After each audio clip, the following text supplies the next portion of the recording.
with AI. Yep.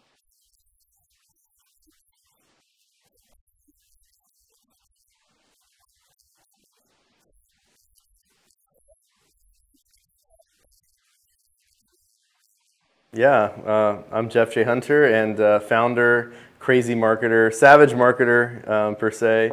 I started a company back in 2014 called VA Staffer.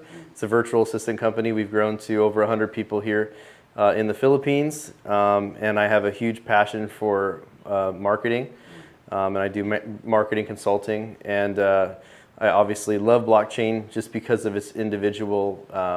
I'm more kind of an individualist, not to out myself, but I really like what it provides, and the asset ownership and protection, especially with what's happening globally with the world, and can't trust banks, can't trust governments. So it's very attractive to me, and reason why I engaged you is because A, we had a lot in common as far as our combined goals, and B, it was pretty clear to see as a California citizen that I probably wasn't protecting my assets the way that I needed to, and didn't even know that these different options were even available to me. So that's why I'm here. Nice.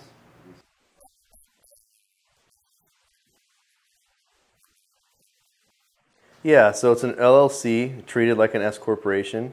Pay lots of taxes. I think probably over 8,000 last quarter, just to the state of California. And very profitable. It's a service-based business, so the margins are in the 30 to 35% range ish. But one of the things that's really challenging for me is as I'm flying back and forth to the Philippines, a couple times a year. One of the reasons why I wanted to take advantage of coming to the Philippines and kind of setting up shop is that I want to make sure that I have more legally binding contracts with my team members. As if you guys don't know, when you have an American and you have a contractor in the Philippines, pretty much there's no protection anywhere. So that's one of the things that really attracted to me. Also, the tax incentives. Obviously, I know as a Californian, I'm getting pretty wrecked as far as what they provide to me, and the fact that I don't really use a whole lot of what California has to provide me. I thought I'd explore different options. You're traveling most of the time, actually. Yeah, actually, I haven't really traveled since COVID, and this is my first time or second time back to the Philippines since then. And I really, but I do travel a bit, and I've really come to love and just appreciate the culture here in the Philippines. Everyone is so friendly, native English speakers, and just overall the work ethic here, the ethos here, very relatable to American values, and for me, one of the best talent pools on the planet. So.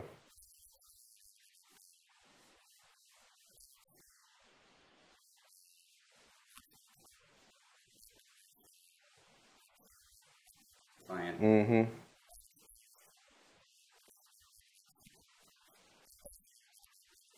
Yes, without saying as much as I can because it's still ongoing. I had a large corporate client that sent me a termination letter for 50 of my team members here in the Philippines. That we built this team for them over 2 years, and my first reaction was, "Oh my gosh, I have 50 team members that I need to find jobs for quick." So I went on my social media and told everybody, hey, I got these amazing people. I listed out all their jobs. I created a whole offer. I even started a whole Operation 50 Families is what I called it. How to save. It was right before Christmas, man. Filipinos, they do Christmas big here. They start celebrating, September 1st, right?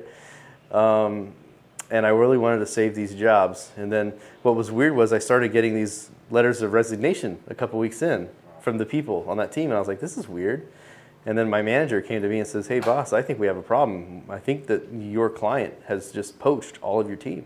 And lo and behold, all but a couple of our team members were absorbed, basically, solicited, given, at least this is what I've been told by people that they tried to hire that they didn't end up hiring, is that they offered them a huge sign-on bonus and a raise and all sorts of stuff, working directly for them instead of me. And I had not a whole lot of protections I can do just because of the contracts that I'm not able to do as an American working with my Filipinos. And because I live in the state of California, there's actually a non-solicitation agreement clause that it's actually against the California Constitution. There's a lot of limitations as a Californian that doesn't make sense when hiring people in the Philippines. That's it.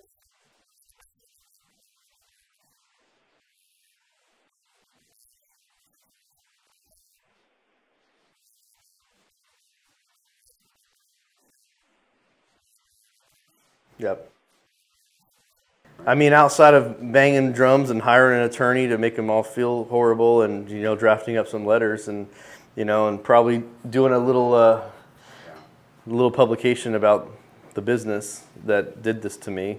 It's been pitched and accepted by a couple of publications, but I haven't gone through with it yet because I don't know if I want to bring that energy. But yeah, that's not a whole lot legally I could do. Mm-hmm. Mm-hmm.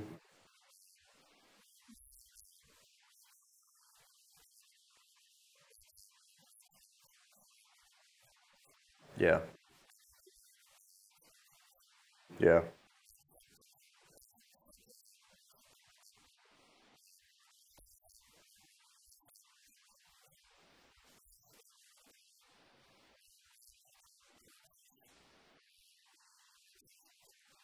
Right? Yeah, at this point, really the only recourse I have is exposing the client, and then, um, hoping that they do the right thing. But that doesn't really help Nah. at the end of the day. Yeah, No. It doesn't help in any way.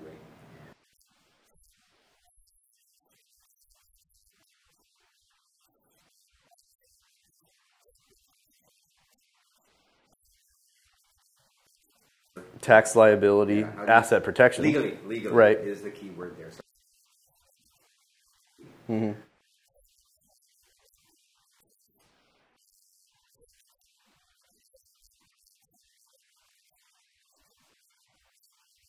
over Hmm. here.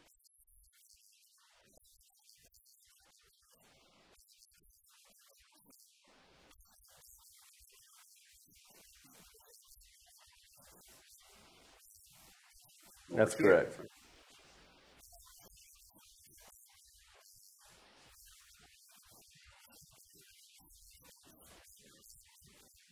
You call that Yeah. clause again? Basically an anti-non-solicitation agreement, an Non-solicitation. anti-non-compete law.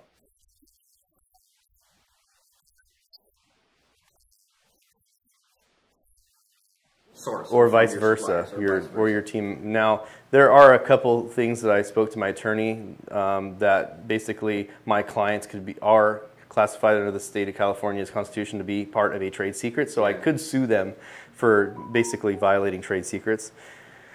But yeah, But you also have to weigh cost of litigation. and not to mention they're a huge corporation, Yeah. so they've got definitely Resources. better legal team than me, and they can probably dump more money than me. So. Yeah. Considering they just stole an entire $1 million a year client, that's how much it was. Over $1 million a year, that one client. So it's definitely painful. That's huge. It was a strong lesson. Hands tied Yeah. at the end of the day.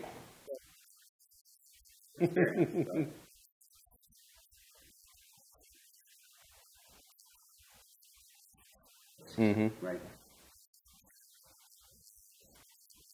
Mm-hmm.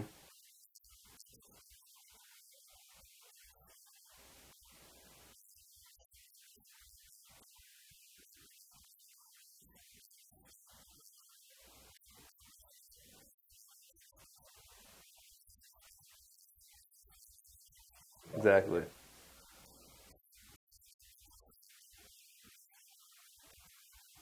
Yeah. So, first and foremost, obviously, from the tax liability situation, the government here is very attractive at trying to, I'm assuming they're trying to attract people like me, with a very reduced tax, entry to basically incorporate here, which is really, really great and attractive to me.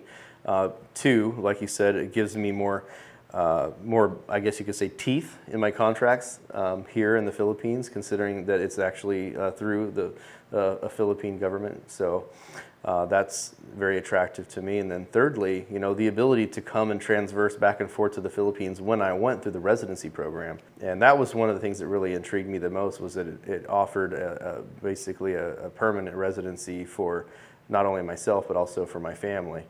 So that's a very attractive thing, especially, you know, hey, who knows if the world takes a crap and you know, you need an escape plan, and the Philippines isn't a bad place to live.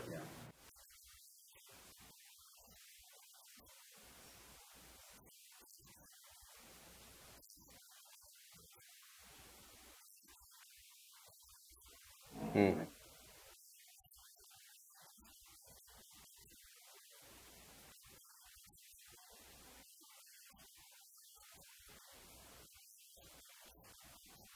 Hmm.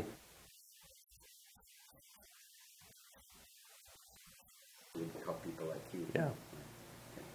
So it sounds good. I mean, we're looking forward to be able to have you as part of the Oz living community, and An Oz citizen. an Oz citizen. We don't technically call it an Oz citizen, but well, That's what I'm gonna call it. Darn it. yeah, Wizard of Oz.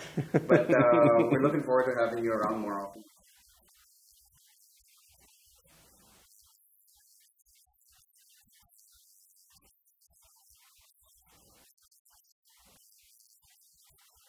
Yeah, I mean, for me, for anyone who even has any presence in the Philippines, you know, and makes, you know, $500 to $1 million a year, it seems like such a no-brainer, especially if you're in California, where, you know, you're paying, you know, I'm paying like $32,000 a year.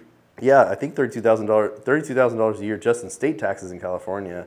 That's not even federal. It's ridiculous, especially with the low threshold of investment here in the Philippines. I looked at other visa programs, you know, and it makes so much sense here, especially with the introduction of blockchain, which I'm a huge, you know, proponent of. It's just so attractive. Anyway, thank you, Jeff, Yeah. for your time. My pleasure. Thanks for helping me. Thank you for visiting us in the Philippines. We hope to be able to see more of you. You will.